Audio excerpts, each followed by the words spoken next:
Di tengah malam yang sunyi di gurun Arab, pertemuan tak terduga ini akan mengubah hidup Aris selamanya. Seorang sopir taksi tua asal Malang. Malam itu ia melihat sosok wanita di kursi roda, tergeletak begitu saja di pinggir jalan. Aris tidak pernah menyangka pertolongan kecil yang ia berikan malam itu akan membalik seluruh takdir hidupnya. Ini adalah kisah Aris, seorang tenaga kerja Indonesia berusia 29 tahun asal Malang. Di kota kecil Arab yang panas, ia bekerja sebagai sopir taksi tua. Setiap malam, setelah berkeliling mencari penumpang, harapannya hanya satu: bisa segera pulang dengan membawa kabar baik untuk ibunya di kampung. Seringkali, saat sepi melanda, ia bergumam sendiri, "Gusti, kapan aku bisa pulang membawa kabar baik untuk ibu?" Hidup Aris sangat sederhana. Ia adalah sosok yang sabar, selalu berusaha jujur. Meskipun tak jarang, ia harus menelan pil pahit, ditipu oleh penumpang yang tak mau membayar. Namun, semua itu tak pernah melunturkan niat baiknya. Baginya, rezeki sudah ada yang mengatur, dan tugasnya hanyalah berusaha dengan cara yang halal. Suatu malam, takdir mempertemukannya dengan sebuah pemandangan yang aneh. Di jalan gurun yang benar-benar sepi, matanya menangkap sosok seorang wanita yang duduk diam di kursi roda. Wajahnya pucat pasi diterpa angin gurun yang dingin.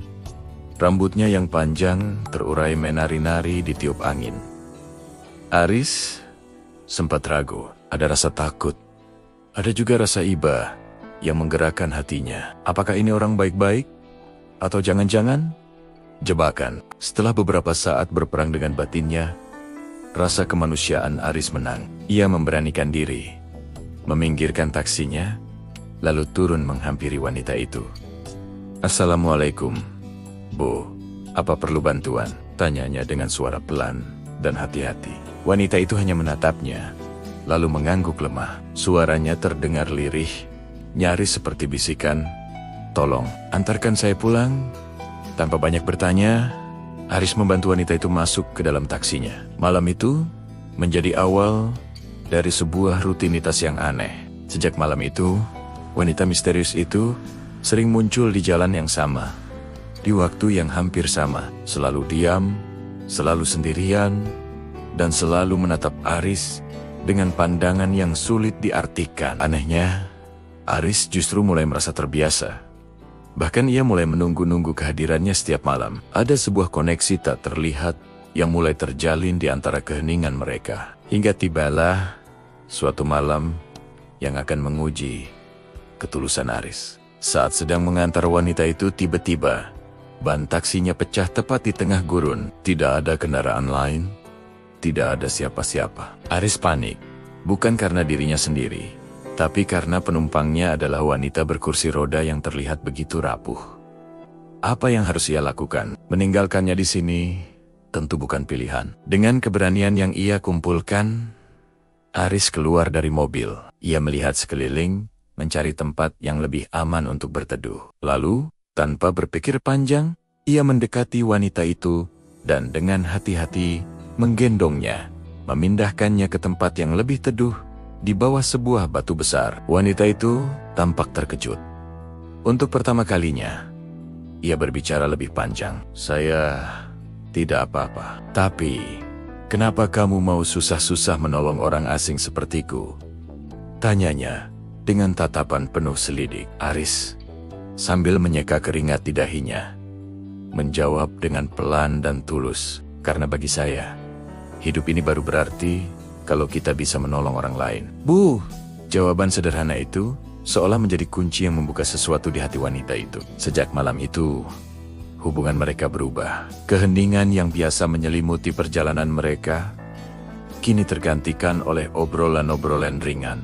Ada rasa kagum, ada sesuatu yang hangat mulai tumbuh di antara mereka. Namun, misteri tentang siapa wanita itu sebenarnya masih belum terungkap. Tapi kebahagiaan singkat itu harus berakhir. Beberapa hari kemudian, wanita itu menghilang. Aris kembali ke jalan sepi, tempat biasa mereka bertemu. Tapi jalan itu kini benar-benar kosong. Malam demi malam ia menunggu, namun sosok yang ia harapkan tak pernah muncul lagi. Aris merasa kehilangan sebuah kehampaan yang aneh. Kehilangan sesuatu yang bahkan tak pernah benar-benar ia miliki. Ia mencoba bertanya pada beberapa orang di sekitar. Namun tak ada yang tahu menahu tentang wanita berkursi roda itu. Harapannya perlahan pupus. Sampai suatu hari, saat Aris sedang termenung di pangkalan taksi, sebuah mobil mewah berwarna hitam berhenti tepat di depannya. Pintu mobil terbuka, dan dari dalamnya keluar seorang wanita. Wanita yang sama yang selama ini mengisi malam-malamnya. Tapi kali ini ia berdiri tegak. Tidak ada kursi roda. Ia berjalan dengan anggun menghampiri Aris yang masih terpaku kaget. "Kau terlihat mencariku," kata wanita itu sambil tersenyum lembut. Senyum yang sama, tapi terasa berbeda. Aris masih tertegun. Otaknya belum bisa memproses apa yang ia lihat. Aku tidak mengerti. Bukankah kau?" Wanita itu menggeleng pelan, seolah mengerti kebingungan Aris. "Namaku Aisyah. Aku memang berpura-pura lumpuh." Pengakuan itu seperti petir di siang bolong bagi Aris. Ia terdiam, campur aduk antara rasa marah, kecewa, dan bingung. Untuk apa semua ini? Aisyah menatapnya dengan mata yang mulai berkaca-kaca. "Aku hanya ingin tahu," lanjutnya, "apakah di dunia ini masih ada orang yang mau menolong dengan tulus, tanpa pamrih? Orang yang tidak melihat harta atau keadaan fisik?" Aris masih diam membisu, dan Aisyah melanjutkan dengan suara bergetar, "Aku menemukannya padamu." Beberapa bulan kemudian, kisah mereka menjadi buah bibir. Aisyah, yang ternyata adalah seorang pewaris perusahaan besar di kota itu, menikahi Aris, seorang sopir taksi sederhana dari Malang. Namun, pernikahan mereka jauh dari kesan mewah. Tidak ada pesta megah atau liputan media besar-besaran. Aisyah hanya menginginkan satu hal: memulai hidup sederhana bersama orang yang tulus mencintainya. Apa adanya. Di hari pernikahan mereka, Aisyah berbisik di telinga Aris, "Kau telah membuktikan padaku bahwa cinta sejati itu masih ada. Cinta yang datang dari hati, bukan dari materi." Aris, dengan hati yang meluap karena bahagia, akhirnya bisa mengirimkan kabar yang selama ini ia impikan. Ia menelepon ibunya di Jawa. "Bu, anakmu sekarang sudah menikah." "Saya di sini baik-baik saja dan sangat bahagia, Bu." Doa ibunya selama ini telah dijawab dengan cara yang tak pernah ia duga. Kisah Aris dan Aisyah mengajarkan kita sebuah pelajaran berharga. Kadang, keajaiban terbesar datang dari pertolongan terkecil yang kita lakukan tanpa mengharap balasan. Cinta sejati tidak muncul dari rupa, harta, atau status sosial, melainkan dari ketulusan hati yang tak mengenal pamrih.